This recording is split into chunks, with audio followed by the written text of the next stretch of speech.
여러분은 이유를 설명할 수 없는 강한 이끌림을 느껴본 적 있으신가요? 그게 돈이 되든 안 되든 그저 마음 깊은 곳에서 꼭 하고 싶은 그런 일이요.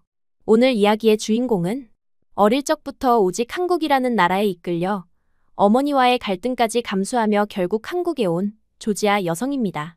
그녀는 한국에 자리 잡은 뒤 조지아에서 1년은 일해야 벌 수 있는 큰돈을 어머니께 보냈습니다. 하지만 돌아온 건 감사의 말이 아니라 어머니의 절규와 한탄이었는데요. 도대체 왜 어머니는 자랑스러운 딸에게 그런 반응을 보였던 걸까요? 이야기 한번 들어보시죠.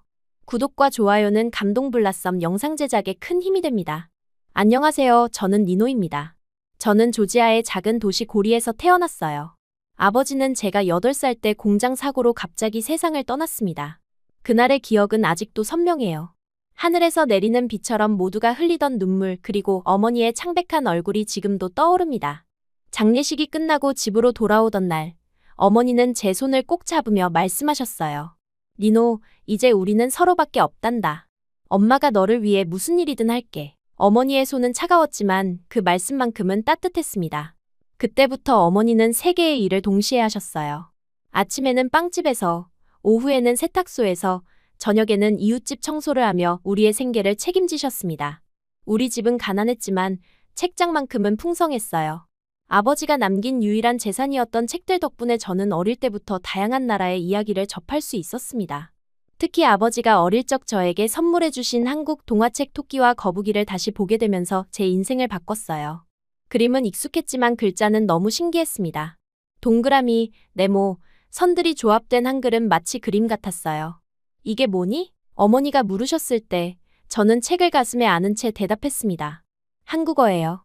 배우고 싶어요. 어머니는 피곤한 미소를 지으셨어요. 니노, 현실적으로 살아야 해. 돈이 되는 공부를 해야지. 하지만 저는 이미 빠져들었습니다. 밤마다 손전등을 켜고 이불 속에서 한글을 따라 쓰기 시작했어요. 인터넷이 연결된 도서관에 가서 한국어 기초를 독학했습니다. 처음에는 자음과 모음을 구분하는 것조차 어려웠지만 점차 글자들이 의미를 가지기 시작했어요. 중학생이 되었을 때 저는 친구들 사이에서 이상한 아이로 불렸습니다. 다른 아이들이 미국 팝스타나 러시아 가수들에 열광할 때 저는 한국 드라마를 찾아보고 있었어요.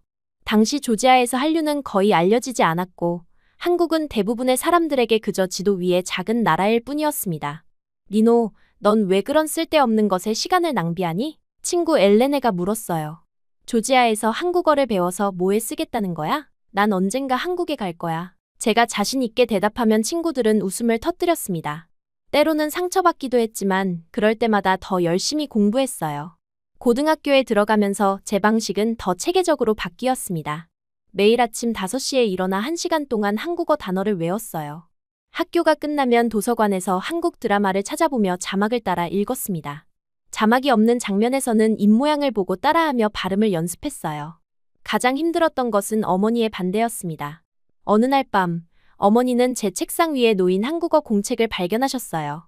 니노, 이런 공부는 밥벌이가 안 된다. 우리 미래를 생각하고 빨리 철들어야지. 어머니의 목소리에는 걱정과 실망이 묻어 있었습니다. 엄마, 저는 한국어로 미래를 만들 거예요. 믿어주세요. 제 말에 어머니는 고개를 저으셨어요. 현실을 봐라. 우리는 가난하잖아. 꿈만 줬다간 더 어려워질 뿐이야. 어머니의 말씀이 틀린 것은 아니었습니다. 우리 집은 매달 월세를 내기도 빠듯했어요. 하지만 저는 한국어가 단순한 취미가 아니라 제 미래라고 확신했습니다. 그래서 결심했어요. 저는 학비를 벌기 위해 주말마다 카페에서 아르바이트를 시작했습니다. 카페 일은 생각보다 훨씬 힘들었어요.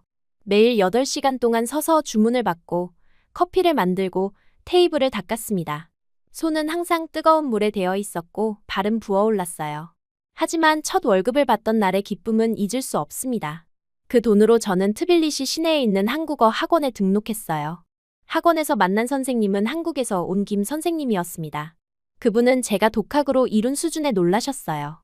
니노, 너는 타고난 언어 감각이 있구나. 계속 노력하면 틀림없이 성공할 거야. 김 선생님의 격려에 더욱 열정이 불타올랐습니다. 대학교에 입학한 후에도 전공 공부보다 한국어에 더 많은 시간을 투자했어요. 저는 국제관계학을 전공했지만 수업이 끝나면 곧장 한국어 학원으로 달려갔습니다. 어머니는 제가 전공 공부에 소홀한 것을 알고 계셨지만 이미 제 고집을 꺾을 수 없다는 것을 아셨는지 말없이 지켜보셨어요. 어느 날 김 선생님이 중요한 소식을 전해주셨습니다. 니노, 트빌리시에서 한국 기업 박람회가 열리는데 통역사가 급하게 필요하대. 선생님은 급한 일로 갈 수 없을 것 같아. 너무 어려운 내용들이 아니니 한번 해볼래? 선생님이 봤을 땐 충분히 할 수 있을 것 같아. 심장이 터질 듯이 뛰었어요. 이것은 제 실력을 시험할 수 있는 첫 기회였습니다. 긴장되었지만 자신 있게 수락했어요. 박람회 당일, 저는 검은색 정장을 입고 행사장에 도착했습니다. 한국에서 온 기업인들과 조지아 바이어들 사이에서 통역을 맡게 되었어요. 안녕하세요. 저는 오늘 통역을 맡은 니노입니다. 제 한국어 인사에 한국 기업인들은 놀란 표정을 지었습니다. 처음에는 긴장으로 말이 꼬이기도 했지만 점차 자신감이 생겼어요. 제가 유창하게 양쪽 언어를 오가며 통역하는 모습에 모두가 감탄했습니다. 박람회가 끝난 후 한 한국 기업 대표가 저에게 다가왔어요. 니노 씨, 통역 정말 잘하시네요. 이틀 더 개인 통역사로 일해주실 수 있을까요? 일당은 $200입니다. 그 순간 제 귀를 의심했습니다. 하루에 $200는 조지아 평균 임금의 거의 20배에 달하는 금액이었어요. 한 달을 일해도 $100를 버는데 거절할 이유가 없었습니다. 3일간의 통역 일을 마치고 받은 $600를 보고 저는 결심했습니다. 조지아에서 평생 일하는 것보다 한국에 가서 노력하는 게 훨씬 더 나은 삶을 만들 수 있다. 그렇게 박람회 마지막 날, 제가 통역을 마치고 짐을 정리하고 있을 때였어요. 한 한국 기업인이 다가와 말을 걸었습니다. 오늘 통역 정말 인상적이었어요. 니노 씨, 맞죠? 혹시 한국에 관심 있으신가요? 그 질문에 제 심장이 빠르게 뛰기 시작했어요. 네, 한국은 제 꿈이에요. 언젠가 꼭 가보고 싶습니다. 솔직한 제 대답에 그는 미소를 지었어요. 제 친구가 서울에서 글로벌 트래블이라는 여행사를 운영하는데 러시아권 관광객을 위한 가이드를 찾고 있어요. 당신 같은 다국어 구사자가 필요하다고 했거든요. 관심 있으시면 소개해드릴게요. 그 순간 머리가 하얘졌습니다. 이것은 기회였어요. 조지아에서 한국으로 가는 방법을 고민하던 중이었는데 마치 운명처럼 찾아온 제안이었습니다. 정말 감사합니다. 꼭 그렇게 해주세요. 그날 저녁 그 기업인의 주선으로 서울에 있는 김 사장님과 화상 통화를 하게 되었어요. 그는 50대 초반의 남성이었고 친절하지만 비즈니스적인 태도를 보였습니다. 니노 씨, 어떤 언어들을 구사할 수 있나요? 조지아어가 모국어이고 러시아어, 영어 그리고 한국어 모두 가능합니다. 제 대답에 그의 눈이 커졌어요. 특히 제가 한국어로 대화를 이어가자 더욱 놀란 표정이었습니다. 놀랍군요. 당신 같은 인재가 정확히 필요했어요. 우리 회사는 러시아와 중앙아시아 관광객들을 주로 상대하는데 한국어까지 할 수 있는 가이드를 찾기가 정말 어려웠거든요. 비자 스폰서도 해드릴 수 있고 초기 숙소도 제공해드릴게요. 언제부터 일할 수 있을까요? 최대한 빨리요. 제 대답은 즉각적이었어요. 통화가 끝나자마자 방에서 뛰쳐나와 어머니에게 달려갔습니다. 엄마, 제가 한국에서 일자리를 구했어요. 비자 스폰서까지 해준대요. 어머니의 얼굴이 창백해졌어요. 무슨 소리니? 한국? 그 먼 곳에 혼자 가겠다고? 절대 안 돼. 예상했던 반응이었지만 여전히 마음이 아팠습니다. 엄마, 이건 제 꿈이에요. 기회가 왔는데 놓칠 수 없어요. 매일 밤 논쟁이 이어졌어요. 어머니는 모든 방법을 동원해 저를 막으려 했습니다. 결국 저는 대학을 중퇴하고 한국으로 떠나겠다고 선언했어요. 그날 밤 어머니는 눈물을 흘리셨습니다. 니노, 내가 이렇게 고집을 부릴 줄 몰랐다. 너는 내가 가진 전부인데. 어머니의 말씀에 마음이 아팠지만 제 결심은 확고했어요. 엄마, 저 꼭 성공해서 돌아올게요. 믿어주세요. 여행사에서 보내준 비자 서류를 준비하고 필요한 모든 절차를 밟았습니다. 출발 전날 밤 어머니는 제 방에 오셨어요. 손에는 작은 상자가 들려 있었습니다. 이건 내 아버지가 너에게 주려고 했던 거야. 한국에 가서도 항상 조심하고 무슨 일 있으면 바로 연락해. 상자 안에는 작은 은목걸이가 있었어요. 아버지의 이니셜이 새겨진 펜던트였습니다. 그날 밤 우리는 말없이 서로를 안고 울었어요.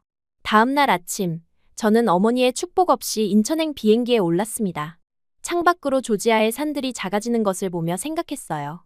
이제 정말 내 인생이 시작되는구나. 인천에 도착했을 때 저는 설렘과 두려움이 교차하는 기분이었습니다. 드디어 꿈에 그리던 한국 땅을 밟았어요. 하지만 동시에 과연 내가 여기서 살아남을 수 있을까라는 불안감도 있었습니다. 공항에서 나와 처음 마주한 한국의 밤 공기는 차갑고 낯설었지만 이상하게도 제 가슴은 뜨거웠어요. 인천에서 서울로 향하는 공항버스에 몸을 실었어요. 창밖으로 펼쳐진 도시의 풍경은 조지아와는 완전히 달랐습니다. 높은 빌딩들, 현란한 네온사인, 그리고 빠르게 지나가는 사람들의 물결이 낯설게 느껴졌어요. 하지만 가슴속에는 이상한 설렘이 일었습니다. 드디어 여기 왔구나. 내가 그토록 꿈꾸던 한국에. 회사에서 미리 예약해준 고시원에 짐을 풀었어요. 조지아에서 들어봤던 고시원이란 단어가 이런 곳을 의미하는지 몰랐습니다. 방이라기보다는 좁은 상자에 가까웠어요. 침대와 책상이 전부였고 화장실과 샤워실은 공용이었습니다. 하지만 이곳이 제 한국 생활의 시작점이라고 생각하니 마음이 벅차올랐어요.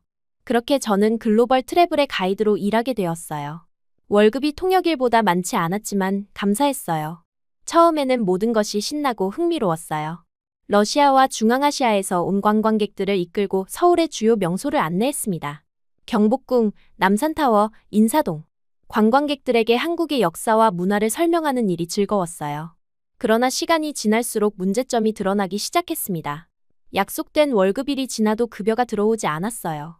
사장님에게 물어보면 곧 입금할게 라는 말만 반복했습니다. 또한 처음 계약과 달리 업무 시간은 점점 늘어났어요. 아침 일찍부터 밤늦게까지 일하는 날이 많아졌습니다. 외국인이라는 이유로 차별도 경험했어요. 회식 자리에서 한국인 직원들은 따로 모여 앉았고 중요한 정보는 저에게 전달되지 않았습니다. 사무실에서 유일한 외국인이었기에 외로움도 컸어요. 때로는 관광객들조차 외국인이 한국을 안내한다니 이상하다 며 불평했습니다. 3개월이 지난 시점에서 밀린 월급은 2달치가 넘었어요. 고시원비와 생활비로 조지아에서 가져온 돈은 거의 바닥났습니다. 어머니에게는 아직 한국에서 잘 지내고 있다고 거짓말을 했어요. 걱정하실까봐 진실을 말할 수 없었습니다. 그러던 어느 월요일 아침, 평소처럼 여행사로 출근했을 때 믿기 힘든 광경이 펼쳐졌어요. 사무실 문은 굳게 잠겨 있었고 내부는 텅 비어 있었습니다. 간판도 떼어져 있었어요. 주변 가게 주인에게 물어보니 어제 밤중에 다 빼갔다 는 대답이 돌아왔습니다. 그 자리에 얼어붙었어요. 밀린 월급은 물론이고 제 비자 문제까지. 모든 것이 한순간에 무너졌습니다. 더 큰 문제는 그날 도착할 예정이던 러시아 관광객들이었어요. 저는 그들의 연락처도 없었습니다. 어찌할 바를 모르고 사무실 앞에서 발만 동동 구르고 있는데 예상대로 오전 10시 관광객 일행이 도착했어요. 여행사가 어디 있죠? 러시아어로 묻는 그들에게 뭐라고 대답해야 할지 몰랐습니다. 결국 진실을 말할 수밖에 없었어요. 죄송합니다. 여행사가 사라졌습니다. 관광객들의 얼굴이 분노로 일그러졌어요. 우리는 이미 투어 비용을 다 지불했다고요. 당장 돈을 돌려주세요. 그들은 점점 더 화를 내며 저를 둘러쌌습니다. 저는 겁에 질려 저도 피해자입니다. 월급도 못 받았어요. 라고 설명했지만 그들은 들으려 하지 않았어요. 결국 저는 그 자리에서 도망치듯 빠져나왔습니다. 지하철역으로 뛰어가면서 눈물이 왈칵 쏟아졌어요. 모든 것이 무너진 느낌이었습니다. 고시원으로 돌아와 침대에 누워 하루 종일 울었어요. 조지아로 돌아가야 할지 아니면 여기서 계속 버텨야 할지 결정할 수 없었습니다. 다음 날 마지막 희망을 품고 출입국관리사무소를 찾아갔어요. 비자 문제를 해결할 방법이 있는지 알아보기 위해서였습니다. 하지만 답변은 냉정했어요. 고용주가 사라졌다면 새로운 스폰서를 14일 내에 찾지 못하면 출국해야 합니다. 2주, 그것은 너무 짧은 시간이었어요. 무거운 발걸음으로 출입국관리사무소를 나오는데 한 안내문이 눈에 들어왔습니다. 외국인 노동자 법률 상담이라는 제목이었어요. 주소를 메모하고 바로 그곳으로 향했습니다. 박지호 노무사 사무소는 작은 건물 3층에 있었어요. 문을 열고 들어가자 작지만 깔끔한 사무실이 눈에 들어왔습니다. 리셉션 데스크에는 아무도 없었고 안쪽 방에서 전화 통화하는 남자의 목소리가 들렸어요. 잠시만요. 목소리의 주인공이 전화를 끊고 나왔습니다. 30대 초반으로 보이는 젊은 남성이었어요. 단정한 셔츠에 넥타이를 메고 있었지만 피곤해 보이는 눈가에 수심이 가득했습니다. 안녕하세요. 무엇을 도와드릴까요? 그의 목소리는 차분했어요. 저는 떨리는 목소리로 제 상황을 설명했습니다. 여행사의 사기, 밀린 월급, 비자 문제까지. 말하는 동안 또다시 눈물이 흘렀어요. 지호 씨는 말없이 경청했고 때때로 메모를 하며 고개를 끄덕였습니다. 니노 씨, 정말 힘드셨겠네요. 하지만 걱정 마세요. 이런 사례는 처음이 아닙니다. 도와드릴 수 있어요. 그의 말에 작은 희망이 생겼어요. 지호 씨는 차를 권하며 앉으라고 했습니다. 그리고는 제게 여행사와의 계약서, 근무 기록 등 모든 증거를 요청했어요. 다행히 저는 모든 서류를 보관하고 있었습니다. 이 정도면 충분해요. 먼저 밀린 임금을 받아내고 그 다음 비자 문제를 해결하겠습니다. 사업주가 사라졌다고 해도 방법은 있어요. 그의 말에 안도감이 밀려왔어요. 지호 노무사는 꼼꼼하게 서류를 검토하더니 바로 행동에 나섰습니다. 노동청에 진정을 제기하고 출입국관리사무소에도 특별 사례로 신청서를 제출했어요. 놀라운 것은 그가 러시아어 통역을 위해 저를 자신의 사무실로 초대해 피해 관광객들과의 화상회의를 주선한 것이었습니다.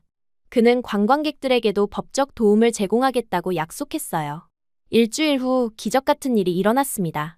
노동청에서 긴급 체불임금 지급 제도를 통해 재밀린 월급 대부분을 지급받을 수 있게 되었어요. 또한 지호 노무사의 도움으로 비자도 3개월 연장되었습니다. 그것은 마치 어둠 속에서 빛을 발견한 것 같은 기분이었어요. 정말 감사합니다.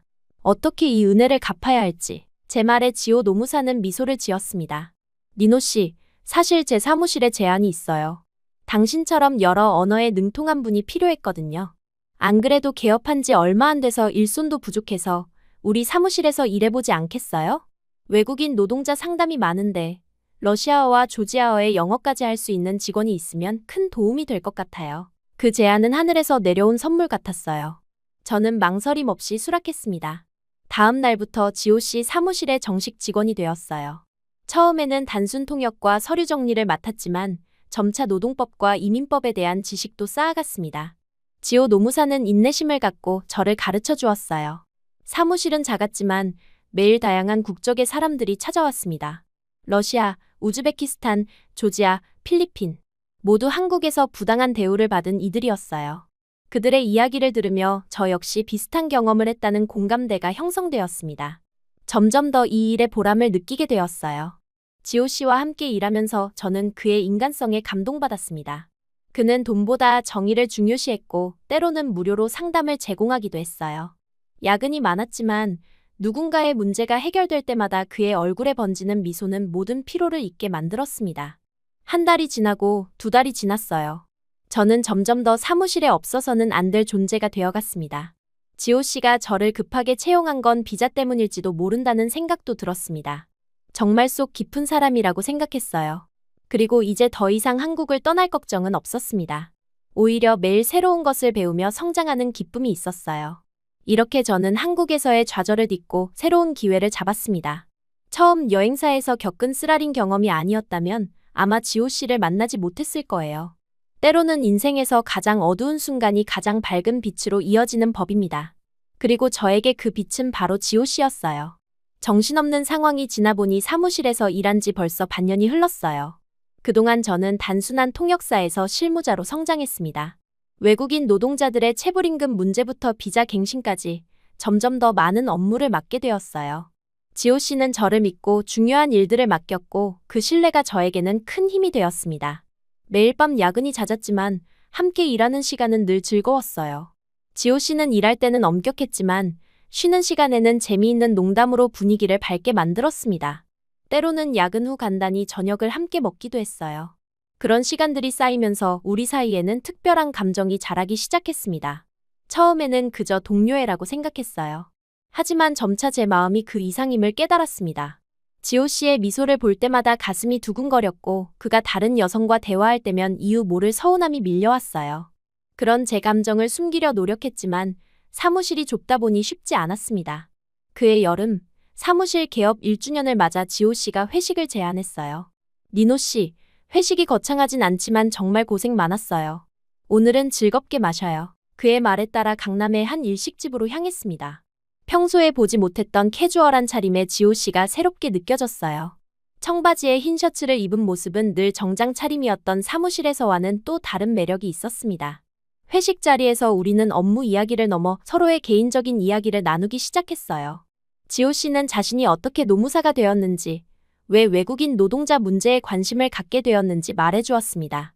그의 아버지도 소규모 공장을 운영하셨는데 외국인 노동자를 부당하게 대우하는 주변 사업주들을 보며 분노했다고 해요. 그래서 법을 공부해 약자를 돕는 사람이 되기로 결심했다는 이야기였습니다. 니노 씨는 어떻게 한국어를 그렇게 잘하게 되었어요? 지호 씨의 질문에 저는 조지아에서의 제 이야기를 풀어놓았어요. 어린 시절 아버지를 잃고 한국어에 빠져 모두의 반대를 무릅쓰고 한국에 온 과정까지. 제 이야기를 듣는 지호 씨의 눈빛이 점점 깊어지는 것을 느꼈습니다. 정말 대단해요. 그런 열정과 용기가 있었기에 지금의 니노 씨가 있는 거겠죠. 그의 칭찬에 얼굴이 붉어졌어요. 소주 한 잔, 또 한 잔. 평소 술을 잘 마시지 않던 저는 금세 얼굴이 달아올랐습니다. 지호 씨도 평소보다 많이 마신 것 같았어요. 택시 안에서 우리는 어깨를 맞대고 앉았어요. 술 기운 탓인지 그의 체온이 유난히 뜨겁게 느껴졌습니다. 지호 씨는 만취 상태였지만 여전히 저를 배려하는 모습이 느껴졌어요. 니노 씨, 잘 들어가요. 내일 봐요. 하지만 제 마음은 이미 결정을 내렸습니다. 지호 씨 집에서 술 한 잔 더 마셔요. 제 대담한 제안에 그가 놀란 눈으로 쳐다봤어요. 하지만 거절하지 않았습니다. 그의 아파트에 도착해 소주를 한 잔 더 마시는 동안 제 마음속 감정이 솟구쳤어요. 이 남자는 제 구세주였고 일적으로도 너무 매력적이었습니다. 거래처 여직원들이 그를 호시탐탐 노리는 눈빛을 보낼 때마다 불안했어요. 그가 잠시 화장실에 간 사이 저는 결심했습니다. 돌아온 그를 과감하게 침대로 밀어붙였어요. 니노 씨, 그가 놀란 목소리로 불렀지만 제 입술이 그의 말을 막았습니다. 그렇게 우리의 첫 밤이 시작되었어요. 그날 이후로 우리는 공식적인 연인이 되었어요. 사무실에서는 평소와 같이 전문적으로 행동했지만 퇴근 후에는 데이트를 즐겼습니다. 지호 씨는 한국의 모든 것을 저에게 보여주고 싶어 했어요. 한강공원에서의 피크닉, 북촌 한옥마을 산책, 제주도 여행까지. 매 순간이 행복했습니다. 안정적인 일자리와 사랑 두 가지 모두를 얻은 저는 이제 조지아에 있는 어머니께도 도움을 드릴 수 있게 되었어요. 이제 한국의 생활과 생활비가 안정적으로 되면서 제 월급의 절반을 어머니께 송금하기로 마음먹었습니다. 한국 생활비가 비싸서 처음에는 조금 버거웠지만 어머니를 생각하면 그 정도는 기꺼이 할 수 있었습니다. 어머니에게 전화해서 송금 사실을 알렸어요. 엄마, 제 월급이에요. 앞으로 매달 보낼게요. 처음에 어머니는 말없이 받으셨습니다. 아마도 아직 제가 한국에 온 것에 대한 서운함이 남아있으셨던 것 같습니다. 매달 정기적으로 송금을 계속했어요. 지호 씨도 제 행동을 응원해 주었습니다. 어머니에게 하는 모습이 아름다워요. 그의 말에 더욱 힘이 났어요. 물론 지호 씨와의 관계는 아직 말씀드리지 않았어요. 적절한 시기가 오면 말씀드리려 했습니다. 그렇게 평온한 시간이 흘러 3개월이 지났어요. 그런데 어느 날 밤 어머니에게서 갑자기 전화가 왔습니다. 평소와 다른 격앙된 목소리였어요. 니노, 누가 그렇게 돈을 벌어오라고 했니? 당장 조지아로 돌아와. 어머니의 갑작스러운 분노에 당황했어요. 엄마, 무슨 일이세요? 제가 뭘 잘못했나요? 어머니는 계속해서 화를 내셨습니다.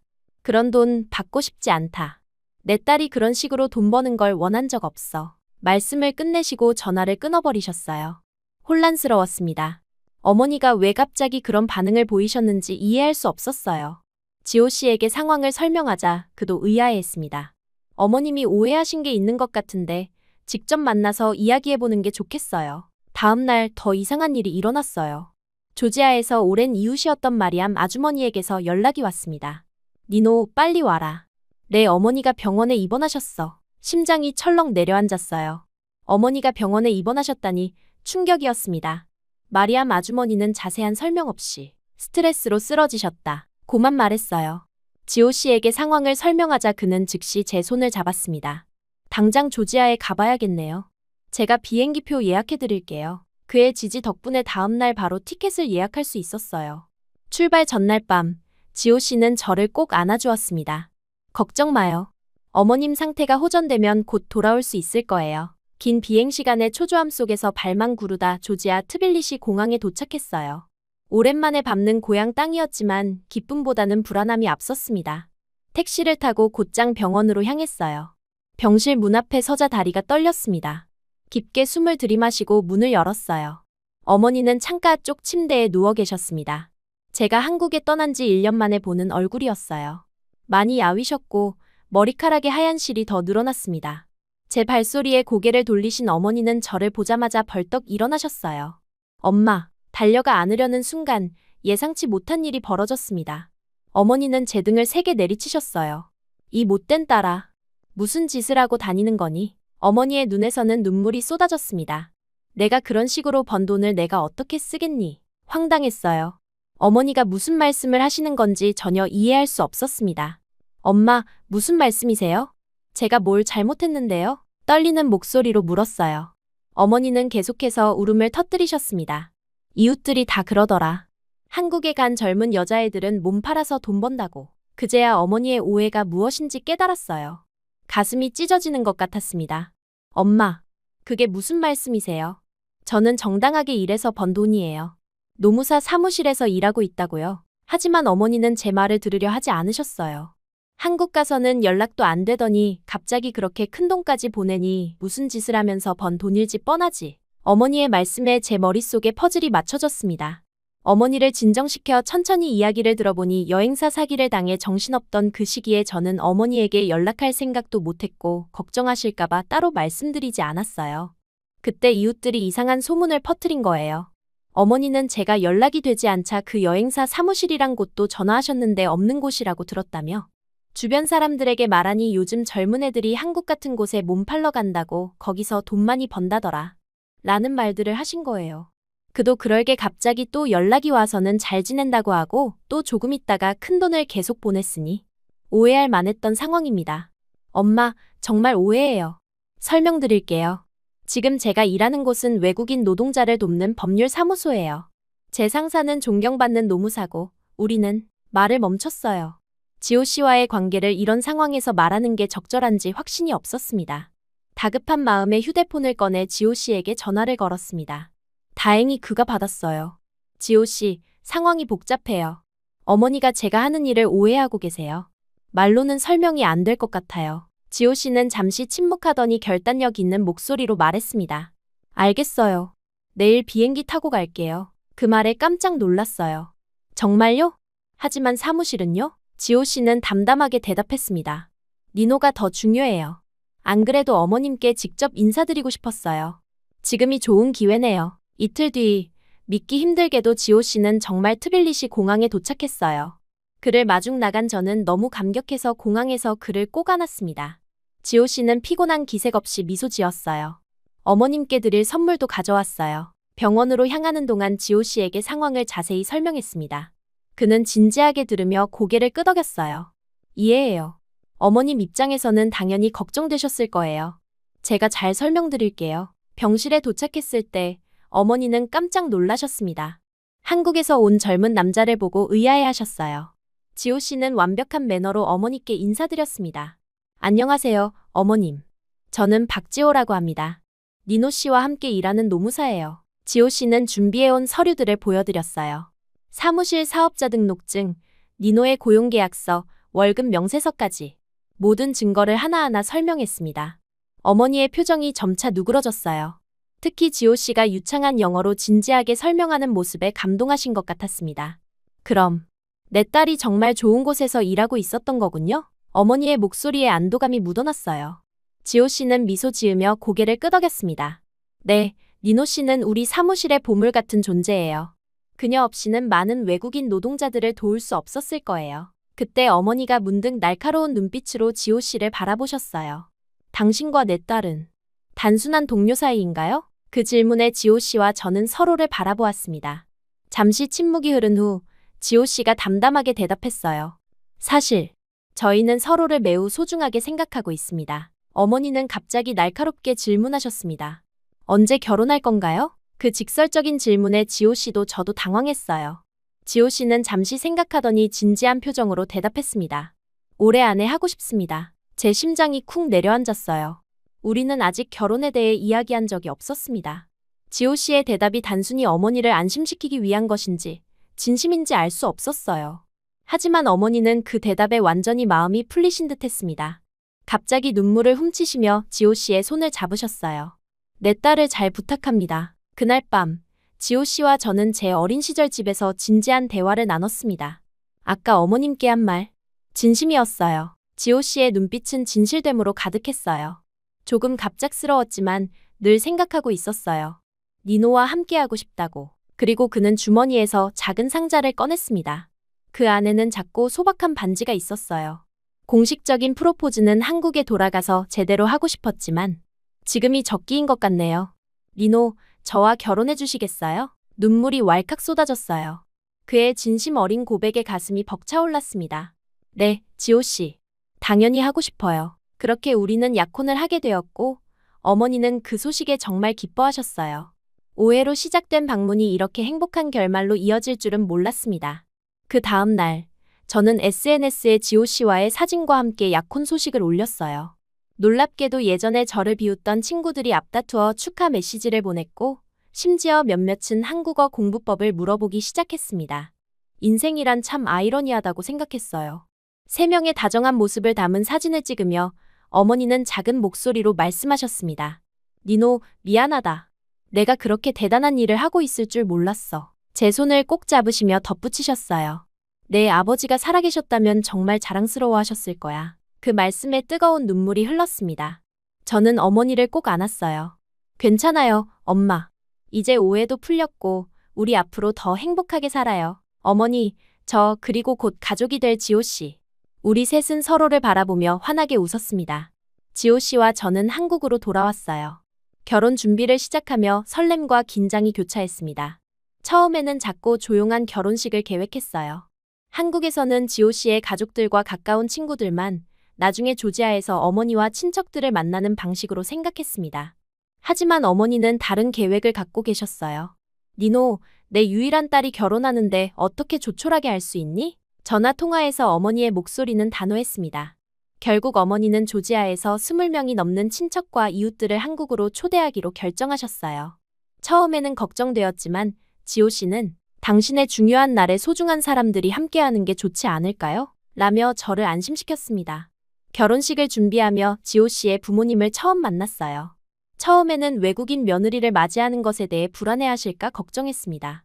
하지만 첫 만남에서 시어머니는 저를 따뜻하게 안아주셨어요. 지호가 항상 당신 이야기를 했어요. 드디어 만나게 되어 기뻐요. 시아버지도 수줍은 미소로 우리 가족이 된 것을 환영한다 고 말씀하셨습니다. 결혼식 날, 예상보다 훨씬 많은 100여 명의 하객들이 참석했어요. 조지아에서 온 친척들과 지호 씨의 가족, 동료들, 그리고 우리가 도왔던 외국인 노동자들까지 다양한 문화와 언어가 공존하는 특별한 자리였습니다. 제가 한국어와 조지아어로 서로의 가족들을 소개할 때마다 감탄의 탄성이 터져나왔어요. 가장 감동적인 순간은 시아버지의 축사였습니다. 오늘 우리는 단순히 두 사람의 결합이 아닌 두 문화의 아름다운 만남을 축하합니다. 니노가 보여준 용기와 열정은 우리 모두에게 영감이 됩니다. 그리고 지호야, 한국어를 새아가가 더 잘하니 좀 배우도록 하여라. 모두가 웃음을 터뜨렸고 그 순간 언어와 문화의 장벽이 완전히 무너진 것 같았어요. 결혼식 후 우리는 제주도에서 짧은 신혼여행을 보냈습니다. 바다를 바라보며 지호 씨가 물었어요. 후회 없어? 저는 미소 지으며 대답했습니다. 단 한 번도 없어요. 내 모든 선택이 이 순간으로 이어졌으니까요. 신혼생활은 서울 마포구의 아담한 아파트에서 시작되었어요. 회사에 복귀하자마자 일이 바빠졌지만 함께 일하는 시간이 더욱 특별하게 느껴졌습니다. 지호 씨는 사무실을 확장해 박지호 국제노무법인으로 발전시켰어요.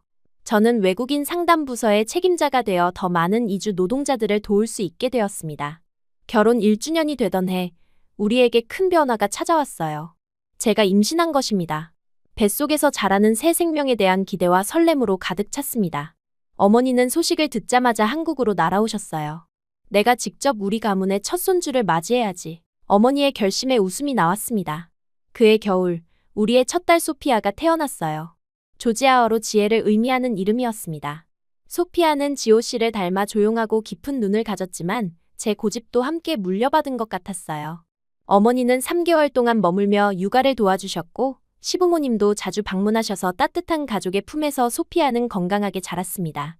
소피아가 2살이 되었을 때 둘째 아들 민수가 태어났어요. 이번에는 한국식 이름을 지었습니다. 민첩하고 활기찬 아이로 자라며 자매지간의 균형을 이루었어요. 두 아이는 처음부터 이중 언어 환경에서 자랐습니다. 저는 조지아어로, 지호 씨는 한국어로 말을 걸었고 아이들은 자연스럽게 두 언어를 습득했어요. 아이들이 자라면서 저는 다시 일과 가정의 균형을 찾아야 했습니다. 지호 씨는 아내의 커리어를 존중하며 육아에 적극적으로 참여했어요. 우리는 번갈아가며 아이들을 어린이집에 데려다주고 저녁 식사를 준비했습니다. 때로는 힘들었지만 서로의 역할을 이해하고 존중하는 관계가 우리 가정의 기반이 되었어요. 그렇게 시간이 지나 소피아가 초등학교에 입학하던 날, 학부모 모임에 참석했습니다. 다른 한국 어머니들 사이에서 외국인인 제가 유창한 한국어로 대화하자 모두가 놀랐어요. 니노 씨는 어떻게 한국어를 그렇게 잘하세요? 한 어머니가 물었습니다. 제 이야기를 들은 학부모들은 감탄하며 친구가 되고 싶어 했어요. 학교 행사마다 저를 찾는 어머니들이 늘어났고 자연스럽게 커피 모임에 초대받기 시작했습니다. 모두가 제 이야기를 듣고 싶어 했어요.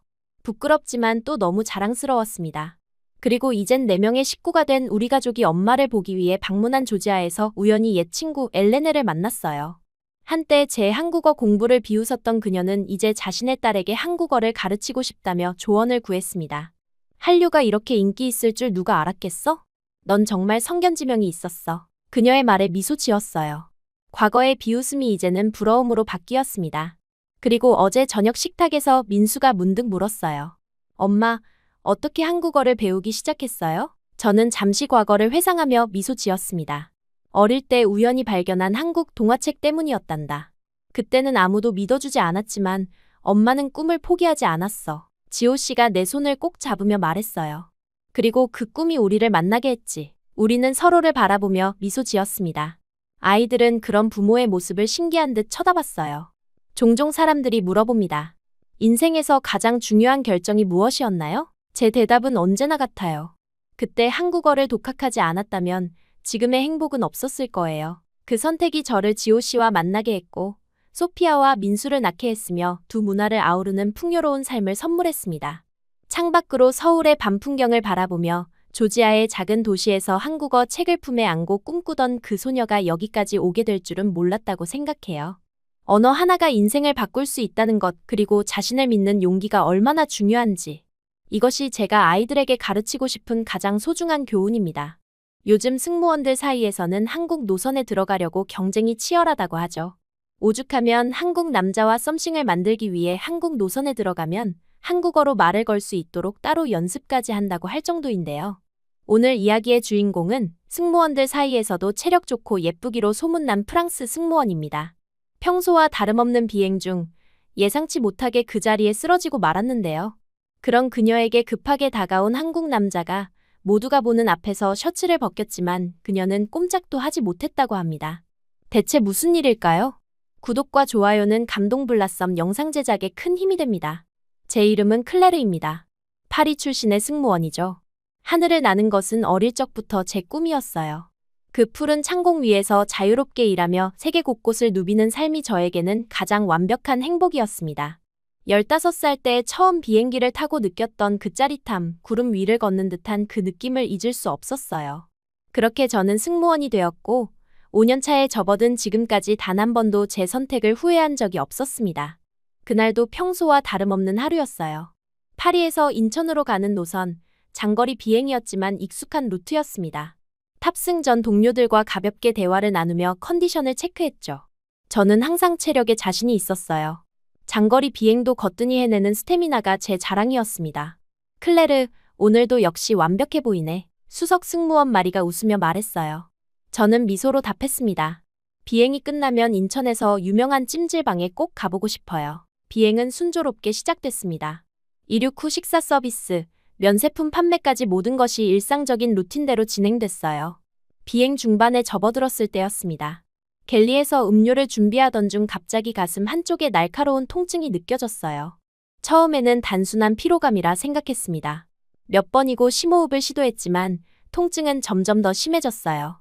괜찮아? 옆에 있던 동료 소피가 물었습니다. 조금. 가슴이 아파요. 제 목소리가 떨리는 것을 느꼈어요. 그 순간 마치 누군가가 제 가슴을 강하게 누르는 듯한 압박감이 밀려왔습니다. 숨을 쉴 때마다 날카로운 통증이 찌르듯 느껴졌어요. 소피의 얼굴이 순간적으로 흐려졌다가 다시 선명해지기를 반복했습니다. 제 시야가 흔들리고 있었어요. 클레르? 클레르. 소피의 목소리가 멀리서 들려오는 것 같았습니다. 저는 트롤리를 붙잡으려 했지만 손이 제대로 움직이지 않았어요. 다리에 힘이 빠지는 것을 느끼며 바닥으로 주저앉았습니다. 호흡이 점점 얕아지고 빨라졌어요. 마치 물속에서 숨을 쉬려는 것 같은 기분이었습니다. 점점 의식을 잃어가는 상황이었습니다. 펜은 제 역할을 제대로 하지 못하고 있었어요. 의사 선생님 계십니까? 의료 응급 상황입니다. 기내 방송이 울려 퍼졌습니다.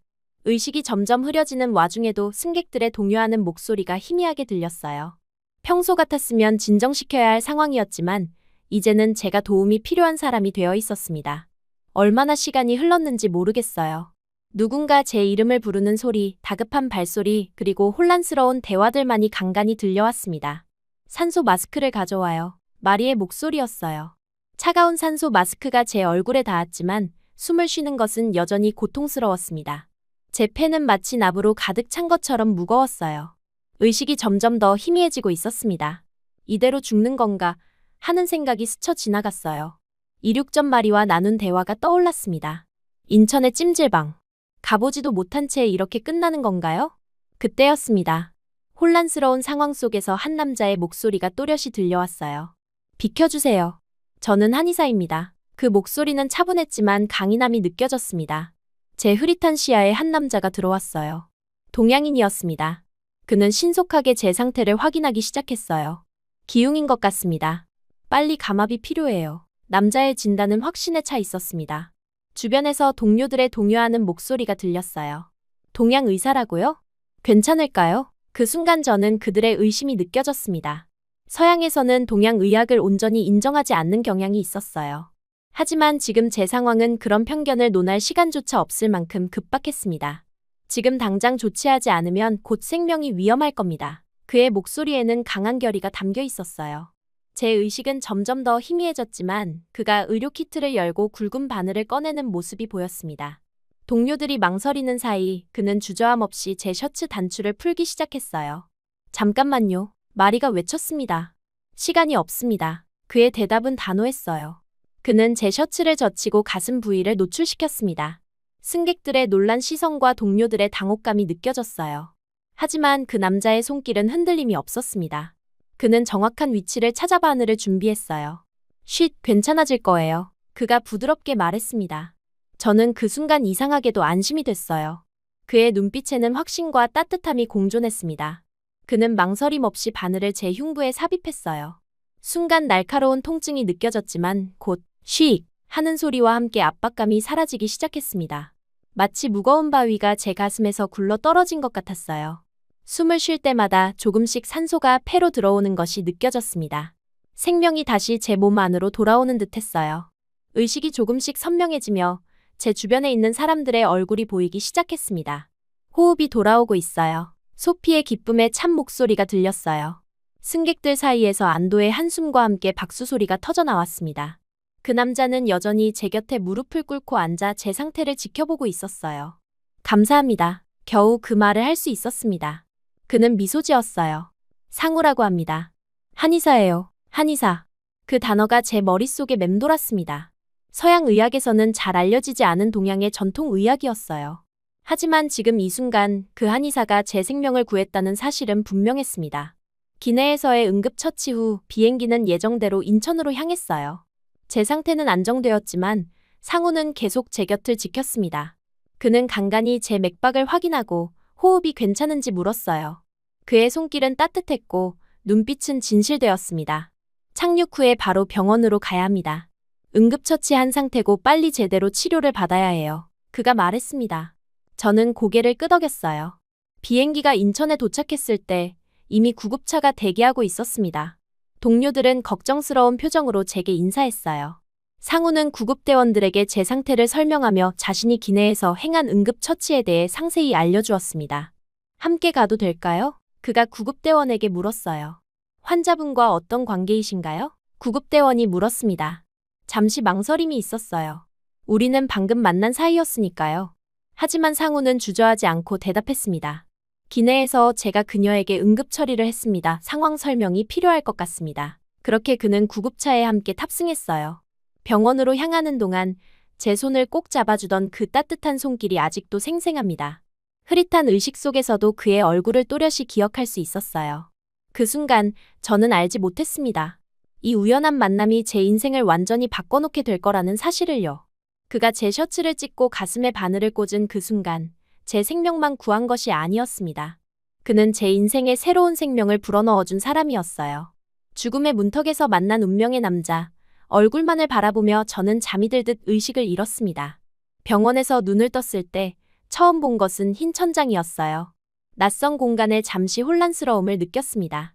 몸을 움직이려 했지만 가슴 부위에 느껴지는 둔한 통증이 저를 현실로 돌아오게 했어요. 그제서야 비행기에서 있었던 일들이 조각조각 기억나기 시작했습니다. 숨을 쉴 수 없었던 그 고통, 그리고 나를 구해준 그 남자. 고개를 돌려 병실을 둘러보니 구석에 있는 소파에서 한 남자가 고개를 숙인 채 졸고 있었어요. 상우였습니다. 그는 하룻밤 내내 이곳에 있었던 걸까요? 창문 너머로 비치는 아침 햇살이 그의 얼굴을 비추고 있었어요. 잠든 모습이었지만 여전히 그 얼굴에는 진중함이 묻어났습니다. 저도 모르게 미소가 지어졌어요. 생면부지의 외국인을 위해 이렇게 밤을 새워 지켜준다는 것이 믿기지 않았습니다. 파리에서라면 상상하기 어려운 일이었어요. 이런 따뜻함이 한국 문화의 일부인지 아니면 그저 상우라는 사람의 특별함인지 궁금했습니다. 침대에서 몸을 일으키려는 소리에 상우가 눈을 떴어요. 그는 잠에서 깨자마자 바로 제 상태를 확인하기 위해 다가왔습니다. 일어나셨군요. 괜찮으세요? 그의 목소리는 여전히 차분했어요. 네, 덕분에요. 제 목소리는 예상보다 더 쇳소리가 났습니다. 상우는 물잔을 건네며 웃었어요. 밤새 산소 포화도가 안정적이었습니다. 걱정하지 마세요. 그제서야 눈치챘는데 그는 제 병상을 지키기 위해 정장 차림 그대로 밤을 새운 것 같았어요. 구겨진 셔츠와 피곤해 보이는 눈가에도 불구하고 그의 태도는 여전히 진중했습니다. 밤새 여기 계셨던 거예요? 제가 물었습니다. 그는 수줍은 듯 미소를 지었어요. 외국에서 오신 분이 혼자 병원에 있으면 불편하실 것 같았습니다. 서류 작업도 좀 도와드렸고요. 알고 보니 그는 제 입원 수속부터 보험 관련 서류 처리까지 모두 도맡아 해주었다고 했어요. 한국어를 전혀 모르는 외국인 환자에게 이런 일은 결코 쉽지 않은 문제였을 텐데 그는 그 모든 것을 묵묵히 해결해 주었습니다. 정말 감사해요. 어떻게 보답해야 할지. 제 말에 그는 고개를 저었습니다. 의사로서 당연한 일을 했을 뿐이에요. 몇 시간 후 제 동료 승무원들이 화려한 꽃다발을 들고 병문안을 왔어요. 소피, 마리, 줄리엣은 눈시울을 붉히며 저를 와락 껴안았습니다.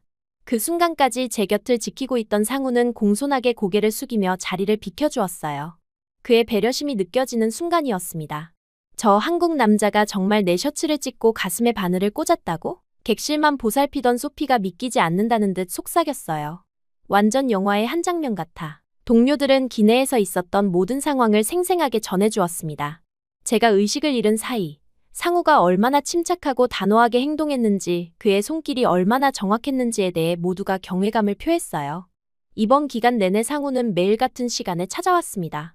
때로는 한국 전통 인삼차를, 때로는 회복에 좋다는 제철 과일을 정성스레 깎아 가져왔어요. 폐의 공기가 잘 차는지 확인해야 해요. 제가 응급처치를 했으니 끝까지 책임지고 싶습니다. 라는 그의 진심 어린 말에 가슴이 두근거렸어요. 우와, 로맨스 영화 같아. 마리가 제 귓가에 장난스럽게 속삭였습니다. 동료들의 호들갑에 얼굴이 화끈거렸지만 솔직히 그의 관심이 싫지 않았어요. 퇴원 전날 밤 용기를 내어 상우에게 말했습니다. 제 생명의 은인인데 적어도 감사 식사는 대접하고 싶어요. 그는 수줍은 미소를 지으며 그럼 한국 음식은 어떠세요? 라고 답했어요. 그렇게 우리의 첫 데이트가 정해졌습니다. 그렇게 우리의 첫 식사 약속이 이루어졌어요. 퇴원 허가를 받은 다음 날 상우는 병원 근처의 조용한 한식당으로 저를 안내했습니다. 저는 프랑스에서도 몇 번 한식을 접해본 적이 있었지만 본고장의 맛은 역시 달랐어요. 상우는 메뉴 하나하나를 친절하게 설명해 주었고 한국 음식을 먹는 방법까지 차근차근 알려주었습니다. 한국에서는 음식을 함께 나눠 먹는 문화가 있어요. 이것은 우리가 가족처럼 서로를 생각한다는 의미입니다. 그가 설명하는 동안 저는 그의 말에 담긴 따뜻함을 느낄 수 있었어요. 식사를 하며 우리는 서로에 대해 조금씩 알아갔습니다. 상우는 서울 외곽의 작은 한의원을 운영하고 있었어요. 그는 현대의학을 공부한 뒤 전통 한의학으로 방향을 바꾸었다고 했습니다. 두 의학을 모두 이해하는 것이 환자를 더 잘 치료할 수 있다는 그의 철학이 인상적이었어요. 서양에서는 한의학을 어떻게 생각하나요? 그가 물었습니다. 솔직히 말하자면 저를 포함한 대부분의 서양인들에게 한의학은 여전히 신비롭고 때로는 의심스러운 영역이었어요. 하지만 그의 손길로 제 생명이 구해진 지금 그런 편견이 얼마나 무의미한지 깨달았습니다. 사실 많이 알려지지 않았어요. 하지만 당신이 내 생명을 구했으니 이제 저는 확실히 믿게 됐습니다. 제 말에 그는 웃음을 터뜨렸어요. 상우는 자신의 일상을 소박하게 들려주었습니다. 아침 일찍 일어나 명상으로 하루를 시작하고 한의원에서 환자들을 돌보며 가끔은 전통 약초를 찾아 시골로 나간다고 했어요. 그의 이야기 속에는 환자를 향한 진심 어린 마음이 묻어났습니다. 단순히 병을 고치는 것이 아니라 사람 전체를 치유하려는 그의 접근 방식은 현대의학에서 종종 잃어버리는 부분이었어요. 몸과 마음은 분리될 수 없어요. 둘 다 균형이 맞아야 진정한 건강을 얻을 수 있습니다. 그의 말은 단순하면서도 깊은 울림이 있었습니다. 식사를 마치고 나오면서 상우는 제게 한국에 얼마나 머물 예정인지 물었어요. 사실 저는 이번 한국 일정으로 체류 대기하면서 추가로 휴가를 받은 상태였습니다. 본래 계획은 인천에서 이틀, 서울에서 나머지를 보내는 것이었어요. 하지만 갑작스러운 입원으로 일정이 모두 흐트러졌습니다. 그리고 그 덕분에 이렇게 한 남자를 알게 되었고, 저는 지금 이 기회를 놓치고 싶지 않았어요. 저 서울 구경 좀 시켜주시면 안 될까요? 저의 부끄러운 질문에 상우는 웃으며 물론이라는 대답을 해줬습니다. 그렇게 우리는 다음 날 다시 만나기로 약속했습니다.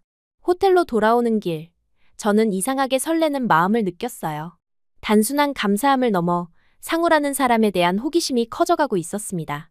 그의 차분한 목소리, 따뜻한 배려, 그리고 무엇보다 제 생명을 구한 그 결단력 있는 모습이 자꾸 떠올랐어요. 호텔에 도착해 동료 승무원들을 만났을 때 모두가 제 상태를 걱정하며 반겨주었습니다. 소피, 마리, 그리고 다른 동료들은 비행기에서 있었던 일을 다시 한번 물었어요.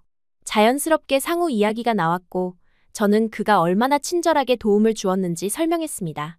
그래서 그 한의사와 데이트를 했다고 소피가 장난스럽게 물었어요. 데이트가 아니라 감사의 식사였어. 제가 정정했지만 얼굴이 붉어지는 것을 느꼈습니다. 한의사라고? 목숨을 구해주긴 했지만 그게 진짜 의사야? 마리가 의아한 표정으로 물었어요. 서양에선 인정도 못 받는 거 아냐? 그 말에 순간 불편함이 느껴졌습니다. 상우의 손길이 제 생명을 구했는데 그를 진짜 의사가 아니라고 말하는 것이 몹시 부당하게 느껴졌어요. 하지만 문화적 차이를 설명하는 것이 쉽지는 않았습니다. 그가 어떤 의사든 내 목숨을 구한 건 사실이야. 제가 단호하게 말했어요. 다음 날 상우는 약속대로 호텔로 저를 데리러 왔습니다.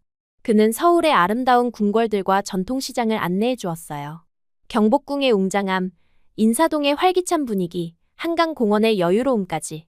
상우와 함께하는 시간은 관광 책자에 나오지 않는 진짜 한국을 경험하는 시간이었습니다.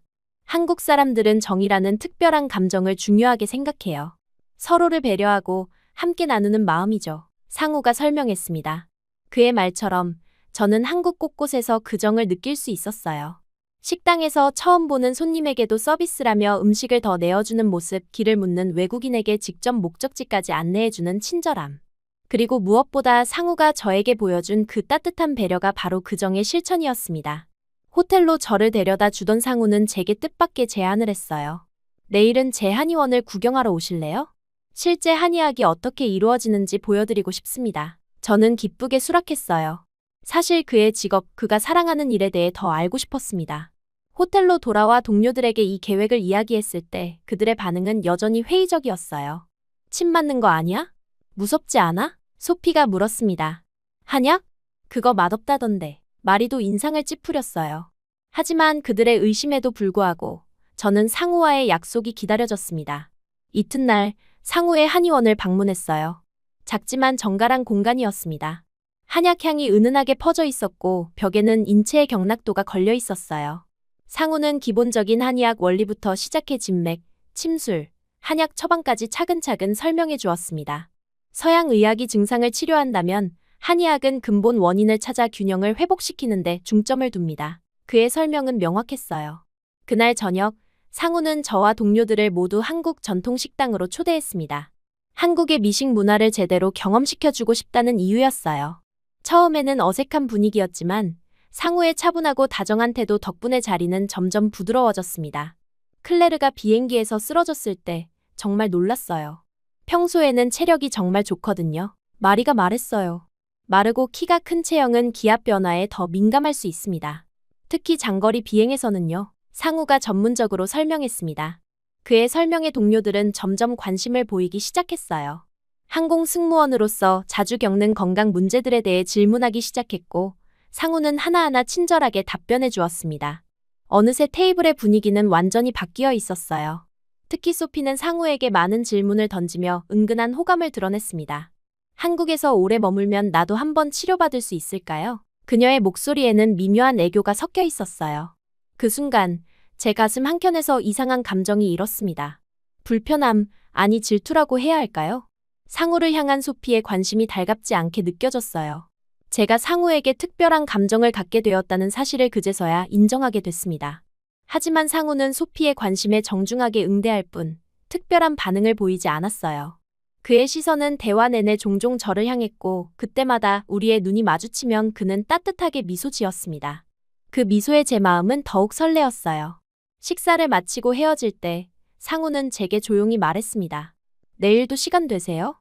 제가 특별한 곳을 보여드리고 싶어요. 저는 망설임 없이 고개를 끄덕였어요. 이제는 확실했습니다. 이 감정은 단순한 감사함이나 호기심을 넘어선 것이었어요. 저는 상우에게 이끌리고 있었고 그와 함께하는 시간이 더 필요했습니다. 그리고 그 시간 속에서 우리의 인연이 어디로 흘러갈지 기대와 설렘으로 가득 찬 마음으로 내일을 기다렸어요. 상우와 함께한 며칠은 꿈처럼 흘러갔어요.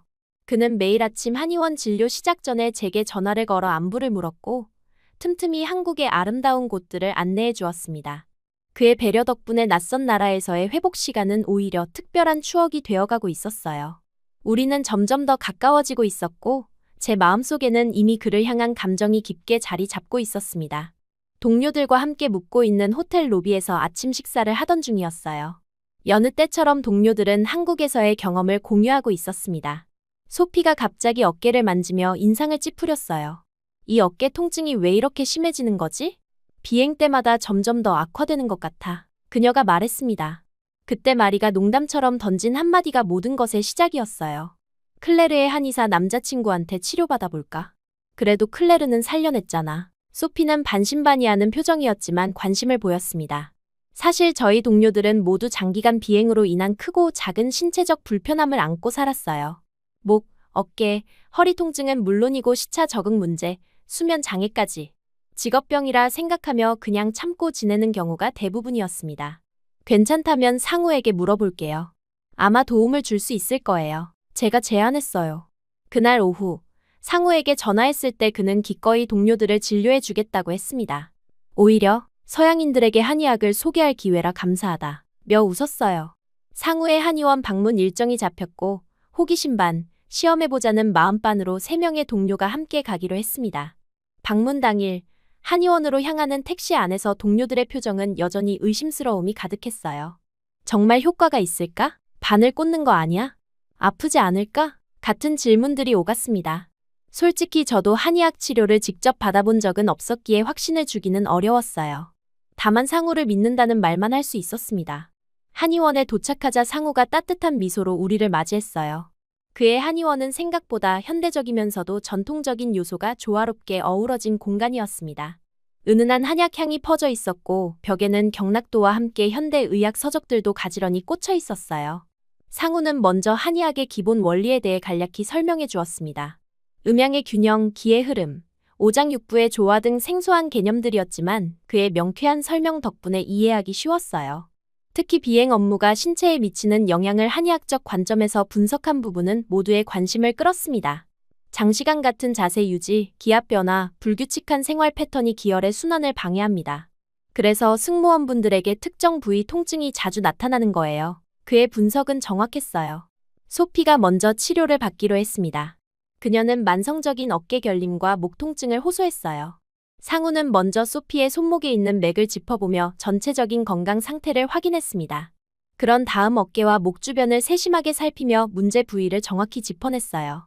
여기가 많이 뭉쳤네요. 승모근과 경추 주변 근육이 굳어 있습니다. 침 치료와 부항으로 풀어드릴게요. 침 치료가 시작되자 우리 모두 긴장했어요. 소피는 눈을 꼭 감고 있었습니다. 하지만 상우의 손길은 놀라울 정도로 섬세했어요. 그는 침을 놓을 때마다 소피의 반응을 살피며 최대한 통증을 줄이기 위해 노력했습니다. 몇 분 후 소피의 표정이 놀랍게 변했어요. 아프지 않아. 오히려 시원한 느낌? 그녀의 목소리에는 놀라움이 묻어났습니다. 침 치료 후에는 부항요법이 이어졌어요. 소피의 등에 둥근 자국이 생기는 것을 보며 마리가 웃음을 참지 못했습니다. 소피, 너 얼룩말 되는 거 아니야? 하지만 치료가 끝난 후 소피의 얼굴은 훨씬 편안해 보였어요. 그녀는 목을 좌우로 돌리며 놀라움을 감추지 못했습니다. 믿기지 않아. 몇 년 동안 안 풀리던 뻐근함이 많이 나아졌어. 소피의 솔직한 감탄에 다른 동료들도 호기심 어린 눈으로 상우를 바라봤어요. 다음은 말이었습니다. 그녀는 발목 통증으로 오랫동안 고생했어요. 하이힐을 신고 오랜 시간 서 있는 승무원의 직업 특성상 흔한 문제였지만 마리의 경우는 예전 염좌의 후유증으로 특히 심했습니다. 상우는 발목 주변의 경혈점을 자극하고 특별히 제조한 한방 연고를 발라주었어요. 그리고 추나요법이라는 특별한 마사지 기법으로 발목 관절을 부드럽게 교정해 주었습니다. 마지막 동료인 줄리엣은 심한 편두통에 시달렸어요. 상우는 머리와 목 주변의 경혈점에 침을 놓고 따뜻한 한약차를 준비해 주었습니다. 모든 치료 과정에서 그의 태도는 진중하고 정성스러웠어요. 환자의 불편함을 최소화하기 위해 끊임없이 소통하며 각 치료법의 원리와 효과를 이해하기 쉽게 설명했습니다. 놀라운 것은 치료 후 동료들의 반응이었어요. 소피의 어깨는 몇 년 만에 처음으로 가벼워졌고 마리는 발목을 돌릴 때 느끼던 통증이 현저히 줄었다고 했습니다. 줄리엣의 두통도 많이 완화되었어요. 그들의 표정에서 의심은 사라지고 대신 놀라움과 감사함이 자리 잡았습니다. 한의원을 나서는 길, 소피가 상우에게 다가가 진심 어린 감사를 표했어요. 정말 놀라워요. 서양 의학에서는 그저 진통제만 주고 말았는데 당신은 진짜 원인을 찾아 치료하네요. 상우는 겸손하게 웃으며 대답했습니다. 두 의학은 서로 보완적이에요. 각각의 장점이 있으니까요. 귀갓길, 택시 안에서 동료들의 대화는 완전히 달라져 있었어요.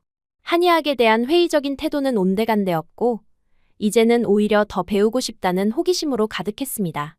특히 소피는 상우에 대한 관심을 노골적으로 드러냈어요. 그 한의사 정말 대단해. 실력도 뛰어나고 게다가 잘생기기까지 했어.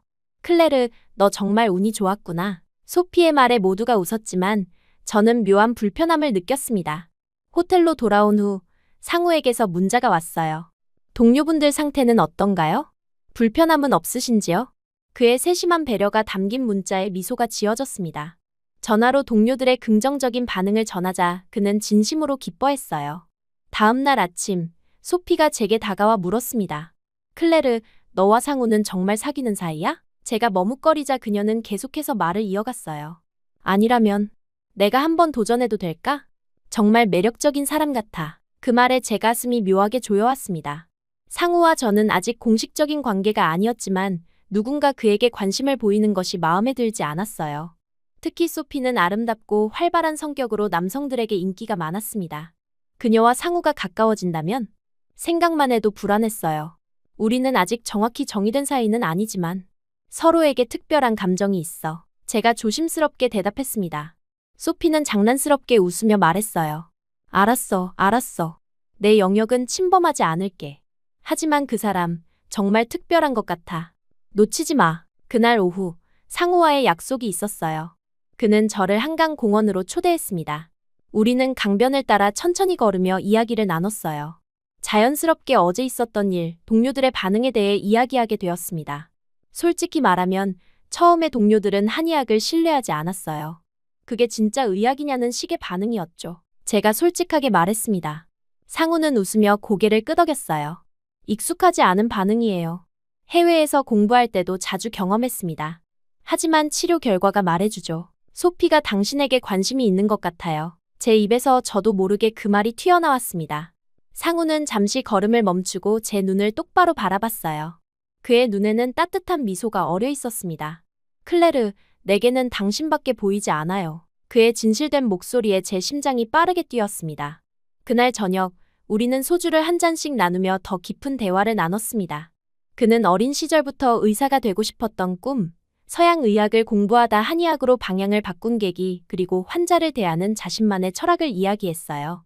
모든 이야기에는 진심이 묻어났고 저는 점점 더 그에게 끌렸습니다. 식사를 마치고 호텔로 돌아오는 길, 상우가 제 손을 조심스럽게 잡았어요. 그 순간 모든 불안과 의심이 사라졌습니다. 우리 사이에 흐르는 감정은 분명했고 이제는 더 이상의 말이 필요하지 않았어요. 상우는 제가 선택한 사람이었고 그도 저를 선택했다는 사실이 분명해졌습니다. 동료들의 인식이 바뀐 것처럼 제 마음속의 불안함도 이제 확신으로 변해 있었어요. 한국에서의 스테이 일정이 끝나가고 있었어요. 파리로 돌아가야 한다는 생각에 마음이 무거워졌습니다. 상우와 함께한 시간은 제게 단순한 여행 이상의 의미가 되어 있었어요. 그는 제 생명을 구한 사람이자 어느새 제 마음속 깊은 곳을 차지한 특별한 사람이 되어 있었습니다. 호텔 로비에서 동료들과 마지막 아침 식사를 하고 있을 때였어요. 소피가 갑자기 제 어깨를 톡톡 두드렸습니다. 클레르, 내 남자친구 정말 대단하다. 내 어깨 통증이 완전히 사라졌어. 소피의 눈빛은 진심이 담겨 있었어요. 마리도 고개를 끄덕이며 동의했습니다. 처음엔 한의사라고 해서 반신반의했지만 내 발목도 훨씬 좋아졌어. 이런 의사를 프랑스에서는 만날 수 없을 거야. 줄리엣까지 합세했어요. 그 사람의 손길에는 뭔가 특별한 게 있어. 단순히 기술만이 아니라 진심으로 환자를 대하는 태도 말이야. 처음에는 무시와 비웃음으로 가득했던 그들의 시선이 이제는 존경과 부러움으로 바뀐 것을 느낄 수 있었습니다. 한의학에 대한 편견은 온데간데없고 이제는 오히려 더 배우고 싶어하는 호기심으로 가득했어요. 동료들의 인정은 제게 묘한 자부심을 안겨주었습니다. 너 어떻게 할 거야? 내일이면 우리 모두 파리로 돌아가야 하는데. 마리의 질문에 제 마음이 더 무거워졌어요. 사실 이 질문은 제 자신에게도 계속 던지고 있었습니다. 다시 승무원으로서의 복귀를 할 수 없을 거라는 생각이 지배적이었고 새로운 일을 찾아야 할지 매 순간 고민했었습니다. 호텔 방으로 돌아와 짐을 정리하는데 갑자기 전화가 울렸습니다. 회사에서 온 연락이었어요. 순간 가슴이 철렁 내려앉았습니다. 역시 기ung 때문에 저는 잘리게 되는 걸까요? 그렇게 받은 전화는 역시나였습니다. 의료 담당자가 제 건강 상태에 대해 물었고 기ung 발병 후 비행 업무 복귀에 대한 이야기였습니다. 클레르 씨, 의사 소견에 따르면 기ung은 재발 가능성이 높습니다. 특히 기압 변화가 심한 환경에서는 더욱 위험할 수 있어요. 의료 담당자의 목소리가 진지했어요. 그녀는 계속해서 설명했습니다. 우선 한국에서 체류하시다가 안전을 위해 지상직으로 전환하는 것을 권장해요. 최소 6개월에서 1년간은 비행을 피하는 것이 좋겠습니다. 전화를 끊고 창밖을 바라보며 한참을 생각에 잠겼어요. 승무원이 아닌 삶. 하늘을 날지 못하는 삶. 제가 그토록 사랑하던 직업을 잃는다는 것은 큰 상실감이었습니다. 마치 제 정체성의 일부가 사라지는 느낌이었어요. 이제 뭐라고 살지? 저도 모르게 속삭였습니다. 그때 상우에게서 문자가 왔어요. 오늘 저녁에 시간 있으세요? 특별한 곳에 모시고 싶습니다. 그의 메시지에 잠시나마 우울한 생각이 흩어졌어요. 바로 답장을 보냈습니다. 저녁이 되자 상우가 호텔로 마중 나왔어요. 그는 평소보다 조금 긴장한 듯 보였습니다. 차를 타고 한강변의 아름다운 레스토랑에 도착했어요. 창가 자리에서 바라보는 야경은 마치 별이 내려앉은 듯 환상적이었습니다. 식사를 하는 동안 제 마음속 고민을 이야기했어요. 의사의 권고로 비행 업무를 중단해야 한다는 것, 그리고 그로 인한 혼란과 상실감에 대해서요. 상우는 진지하게 경청하며 제 이야기에 공감해 주었습니다. 클레르, 때로는 인생에서 예상치 못한 전환점이 찾아옵니다. 그것이 나쁜 일만은 아니에요. 그의 말에는 깊은 지혜가 담겨 있었어요. 디저트가 나온 후 상우는 주머니에서 작은 상자를 꺼냈습니다. 제 심장이 빠르게 뛰기 시작했어요. 그는 상자를 열어 반지를 보여주었습니다. 그날 비행기에서 셔츠를 찢지 않았다면 당신은 이 자리에 없었을 겁니다.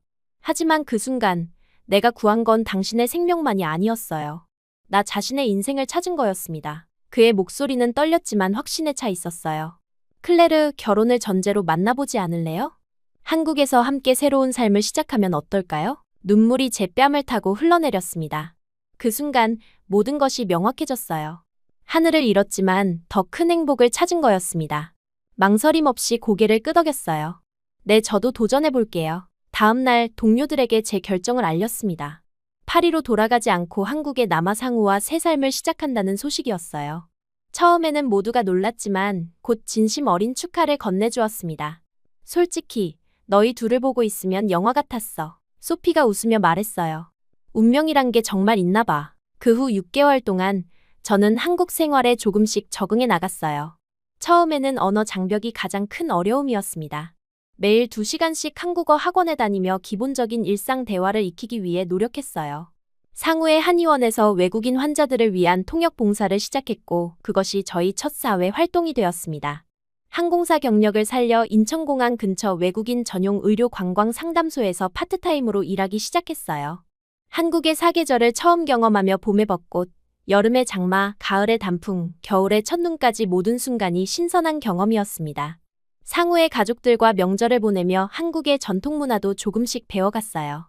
이방인의 눈으로 바라본 한국은 때로는 낯설었지만 상우와 함께라면 이곳이 제 새로운 고향이 될 수 있다는 확신이 들었습니다. 결혼 준비는 빠르게 진행되었습니다. 제 부모님은 처음에 걱정했지만 화상통화로 상우를 만난 후 조금씩 마음을 열기 시작했어요. 그의 진지함과 따뜻함은 언어의 장벽을 넘어 전해졌습니다. 2달 후, 제 부모님은 결혼식을 위해 한국을 방문하기로 했어요. 상우의 부모님을 처음 만난 날은 긴장되었습니다. 전통적인 한국 가정에서 외국인 며느리를 어떻게 받아들일지 걱정됐어요. 하지만 그분들의 뜻한 환대는 모든 걱정을 불식시켰습니다. 상우의 어머니는 저를 꼭 안아주시며 우리 아들이 이렇게 이쁜 아가씨를 만나다니 천사를 데려왔네 라고 말씀하셨어요. 비록 통역을 통해 대화했지만 그 마음은 충분히 전해졌습니다. 한국식 상견례는 색다른 경험이었어요.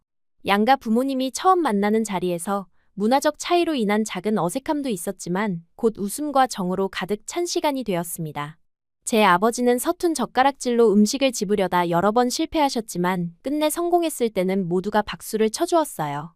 상우의 부모님은 미리 준비한 프랑스어로 봉주르 비앙분이 라고 인사하셨고 그 노력에 제 부모님은 감동받으셨습니다. 언어는 달라도 마음은 통하는구나. 식사를 마친 후 제 어머니가 말씀하셨어요. 결혼식 준비 과정에서 저는 한국어를 배우기 시작했고 상우는 프랑스어 공부에 더 힘을 쏟았습니다. 우리는 서로의 문화를 이해하고 존중하며 함께 새로운 문화를 만들어가고 있었어요. 한국 생활에 적응하는 것이 쉽지만은 않았지만 상우의 도움으로 하나씩 극복해 나갔습니다. 결혼식 날, 하객석에는 동료 승무원들도 자리하고 있었어요. 소피, 마리, 줄리엣. 그들은 특별히 휴가를 내고 이 자리에 참석해 주었습니다. 서약을 교환하는 순간 상우의 눈에는 깊은 사랑이 담겨 있었어요. 저는 떨리는 목소리로 말했습니다. 당신은 내 생명을 구했고 이제는 내 인생의 남자가 되었어요. 이 순간이 새로운 시작이에요. 상우는 제 손을 꼭 잡으며 대답했어요. 당신을 만난 것은 내 인생 최고의 행운입니다. 앞으로의 모든 순간을 함께하겠습니다. 축하 파티에서 소피가 제게 다가와 속삭였습니다. 나도 한국 남자 같은 사람 만나고 싶어. 너무 부러워. 우리의 결혼 소식은 항공사 소식지에도 실렸어요. 하늘에서 시작된 운명적인 만남이라는 제목의 기사였습니다. 비행 중 응급 상황에서 만난 승무원과 한의사의 로맨틱한 이야기는 많은 이들에게 감동을 주었어요. 결혼 후 상우의 한의원에서는 종종 외국인 환자들을 상담하는 일을 돕기도 했습니다. 제 경험을 바탕으로 서양인들에게 한의학을 소개하는 작은 강의도 열었어요. 이전에 저처럼 한의학에 대한 편견을 가졌던 사람들이 그 가치를 발견하는 모습을 보는 것은 특별한 보람이었습니다. 상우와 함께 한강변을 걷고 있을 때였어요. 그날은 우리가 처음 만난 비행기 사고의 기념일이었습니다. 강물에 비친 도시의 불빛을 바라보며 저는 지난 시간을 돌아보았어요. 때로는 삶에서 가장 어두운 순간이 가장 밝은 빛의 시작이 되기도 하는 것 같아요. 제가 말했습니다. 상우는 제 손을 꼭 잡아주었어요. 앞으로의 여정도 함께하자. 이건 시작일 뿐이니까. 그렇게 저는 한국에서 새로운 삶을 시작했습니다. 하늘에서 운명적으로 만난 사람과 함께. 기웅으로 이른 하늘 대신 저는 더 큰 행복을 찾았어요.